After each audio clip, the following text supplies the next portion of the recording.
नहमदुहु व नुसल्ली अला रसूलिहिल करीम अम्मा बाद फ़ाउज़ बिल्लाहि मिनश शैतानिर रजीम बिस्मिल्लाहिर रहमानिर रहीम रब्बि इश्रह ली सदरी व यस्सिर ली अमरी वहलुल उक़दतम मिन लिसानी यफ़क़हू क़ौली रब्बि ज़िदनी इल्मा अल्लाहुम्मा फ़क्किहना फ़िद्दीन इलाही आमीन। Alhamdulillah, we were doing ayah number 14 of Surah Al-Nisa, and now we will continue with ayah number 15. We completed it. In the previous lesson, these verses explained that Allah subhanahu wa ta'ala, how inheritance is being illegal to those who are disobedient to Allah subhanahu wa ta'ala. So in the previous lesson, it was said that, and he who disobeys Allah and his messenger and transgresses the boundaries set by him, shall Allah will what? Allah will cause him to enter into hellfire. There will be, and there will be abide and a humiliating. They will be to their houses until they die. They will be kept in, subhanallah. There will be abide and a humiliating chastisement awaits for them. That is, that they till they come into proper, they until and unless they don't say tawbah. So now their repentance, the tawbah comes up. Well, now we'll do ayah number, starting from ayah number 15. Let's see that Allah subhanahu wa ta'ala says, as for those of your women who are guilty of this conduct, wallati, and those who, the females, fahishatan, they do the adultery, fahashin is the root word. When they do indecency, they do adultery, minan nisai, from your women, fastashhidu, then you call, you seek upon, alayhim, against them, arbatan, four minkum, from among you. Fa'in, so then if shahidu, they testified, they witness, fa'amsikuhunna, they hold them on you, fi buyuti, in their houses, you hold them, confine them in their houses, hatta, until, yatawaffahunna, it takes fully from them, like they are, till they get confined those women to their houses until their death takes them away. Aw yajal, or Allah makes something like different. Allah opens some other ways. So this was the ayah which then continues, and I'm going to do the both of them together, because Allah subhanahu wa ta'ala in these two verses 15 and 16, there is the same command that wallazani, and those who are ya'tiyaniha, they come again. It's that both of them, ya'tiya, ya is the plural, it shows the pluralness. So ya'ti, you have seen the word ya'ti was single, uphick. Wallati, ya'ti, ya'tina, they all come. This is for the plural again. But here is for the dual. Ya'tiyaniha, when the two of them, both of them, both from you, fa'azuhuma, they punish them. When they come on this, punish them. That is the man or the woman, both. The two, whether married, sorry, the married or unmarried, and man or the woman, both they are who are guilty of the offense. Punish them both. Okay? Both of them will be punished. How? For in taba, they will be finished by by lashes.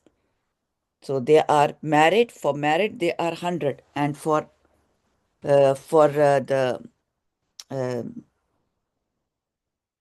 uh, so and anyway, I will just explain it. For in Taba, so they too repent. Taba, taub, ta, wow, ba is the root word. Taub means to go back, go back from somewhere. So like going back is repenting. So when they repent, wa aslaha, swad, lam, ha, salah. Salah means they reform, they leave their ways, they mend themselves and they correct themselves. Fa'aridu, then you turn away anhuma from them. Then you are not supposed to. Arad ayn radad is to turn your body on one direction. You just ignore them. You turn away with them. Now leave them alone. That is the right word. Inna Allah, indeed Allah subhanahu wa ta'ala, he was tawwab. He will be tawwaban. He's the great repenter, acceptor.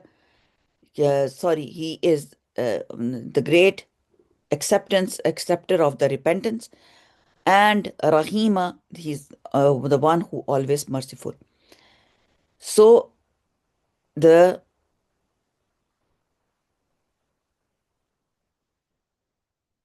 Allah subhanahu wa ta'ala wants us.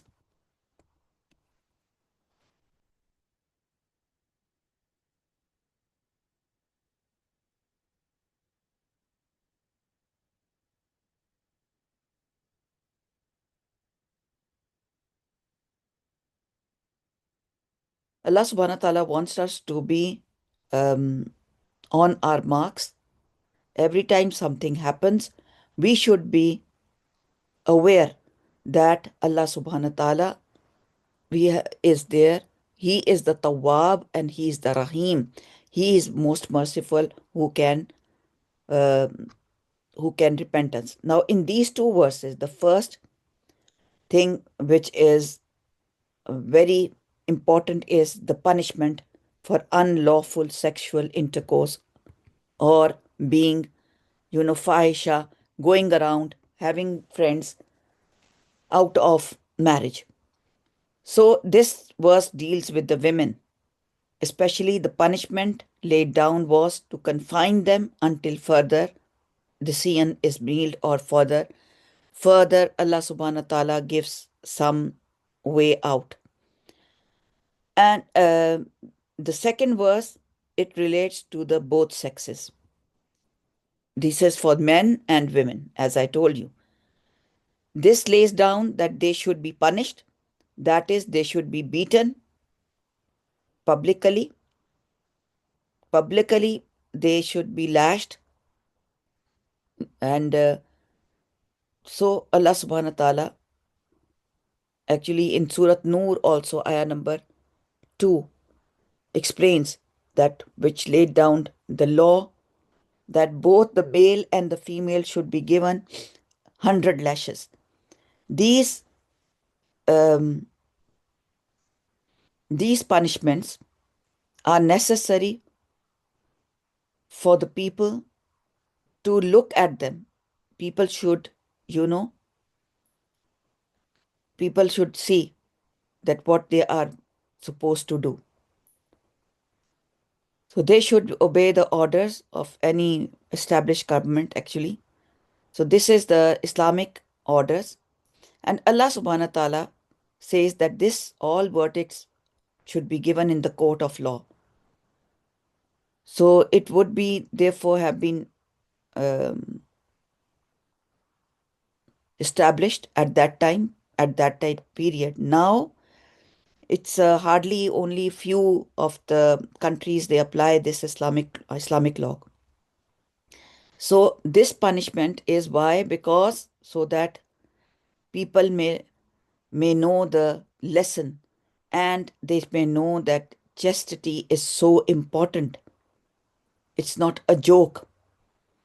And one more, that Do you remember for the theft also? It was for the theft was also, it was laid down that they were their hand will be cut off. So these kinds of punishments, they give an example to the people around them. So these the both verses, they give punishment for everything. If they have if they have been punishment in the in this world, it's better. But as nowadays, it's better to repent.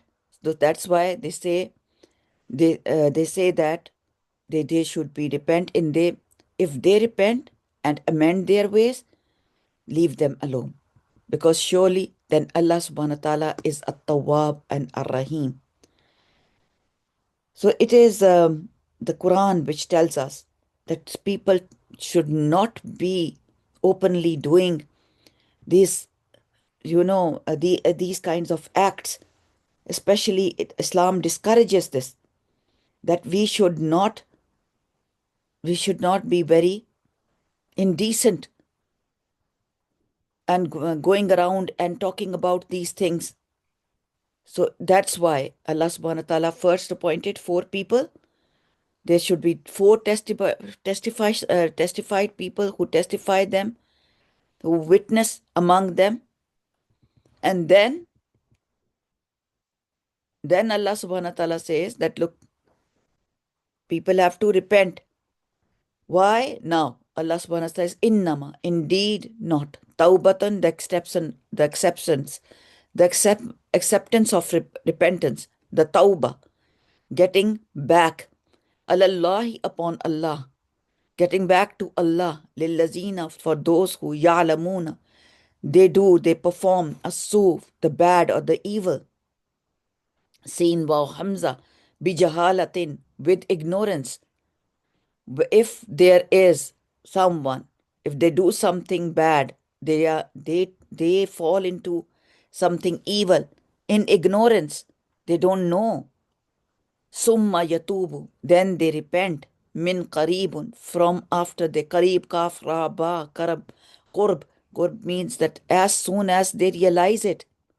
Ulaika, so those yatubullahu, who repent to Allah, who turns to Allah. Alayhim, Allah also turns to them, accepts their, when they repent, as soon as they realize it, then Allah will also pardon them. Allah will turn mercy on them.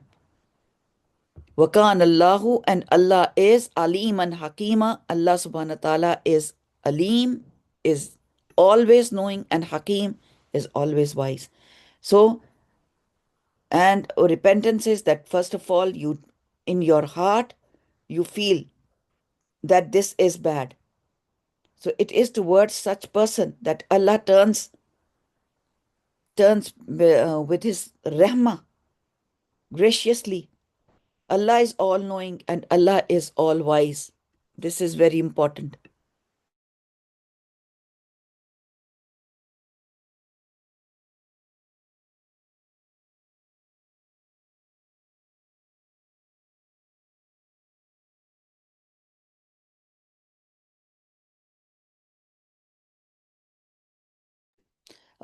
Then innamat tawbatu alallahi lillazina ya'maluna as-su'a bijahalatin summa yatubuna min qaribin faulaika yatubullahu alayhim wa kana Allahu aliman hakima. And remember that Allah's acceptance of repentance is only for those who commit evil, who commit the crime, and then they repent right away.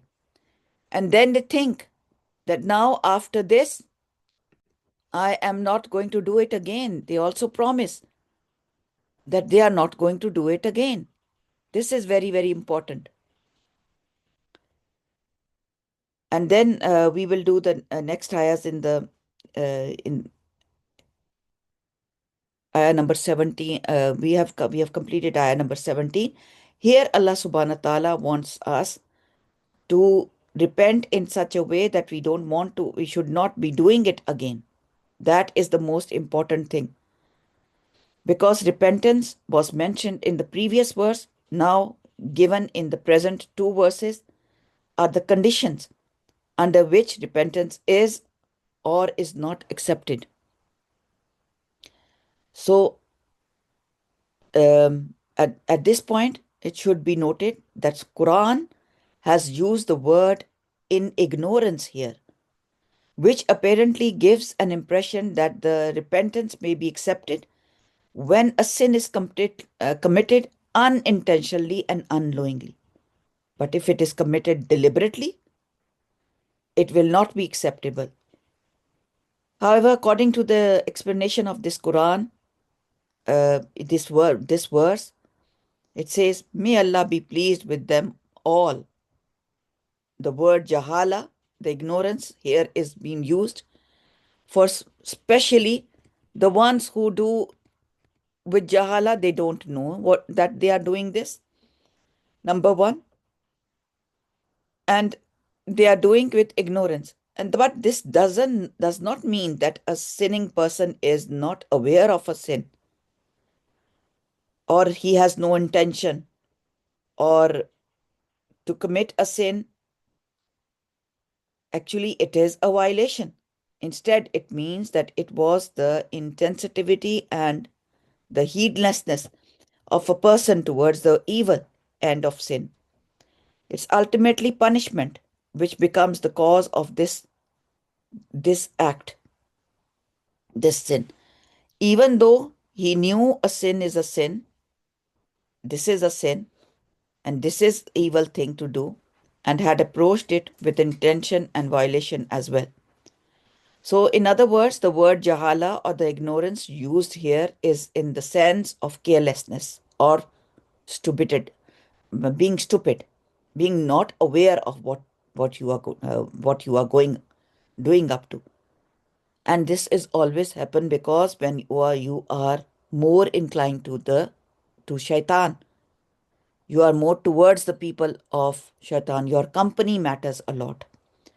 So we need to check our company, that who is advising us, who is telling us what to do and what to not to do, and what is our preference, whether this dunya is our preference or akhira is our preference. Now this explanation has comes from Surah Yusuf. Yusuf al-Islam had said to the brother in ayah number 89 that here the brothers have been called Jahilun. Hal alimtum man fa'altum Yusufa wa akhihi is antum Jahilun. They were called Jahil, the ignorant ones. Although what they did was not the outcome of an error or a forgetfulness, but they had done that unknowingly and with full deliberation. They were doing, uh, they knew that they were throwing their brother into a well. Yet it is because of their heedlessness towards the evil end of their act that what will happen in the end, that they have been called jahil. Jahil means ignorant. So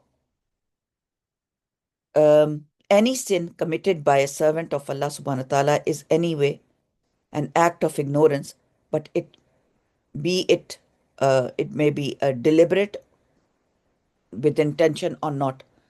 But it's better that to repent for everything, and repentance is that you will not do it again.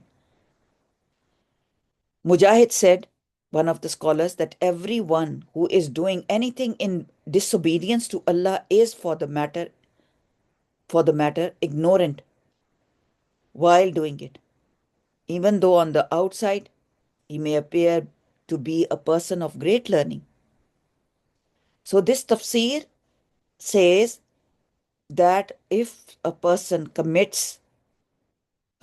commits zina will not be doing so while in the state of being a Muslim, a true Muslim. And that is why it is said if he's committing something bad, he is not Muslim at the moment. The Islam goes out of it.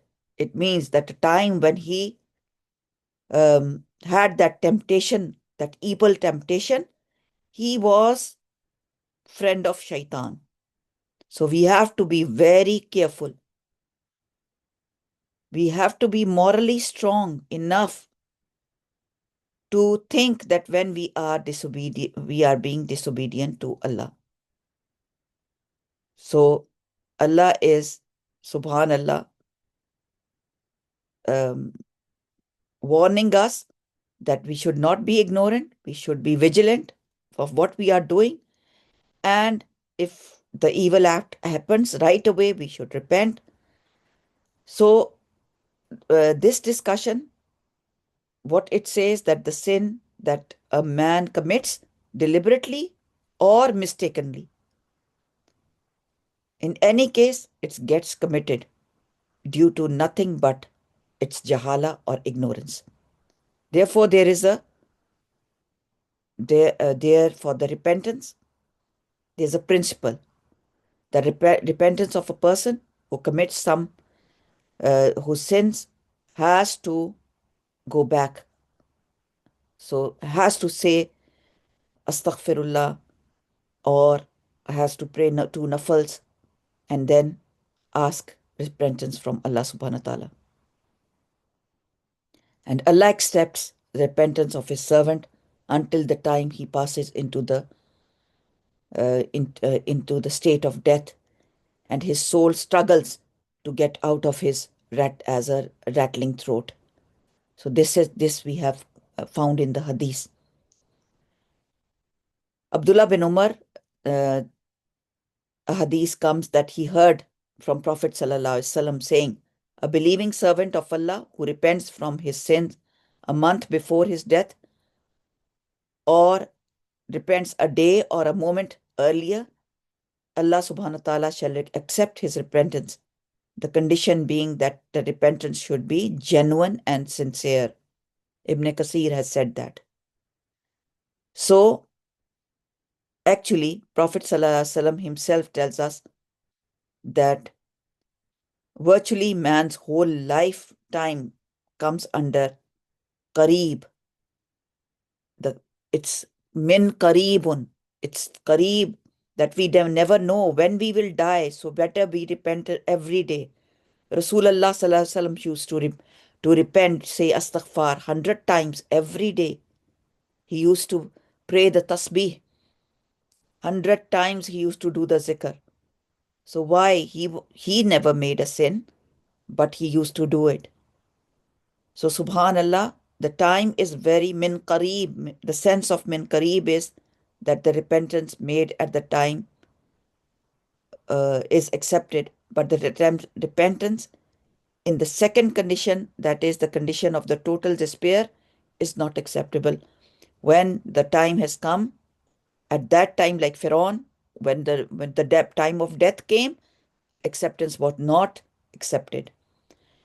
So we have to be very vigilant whenever something is committed, an evil thing or any bad word we have said, any sin, from smallest to biggest.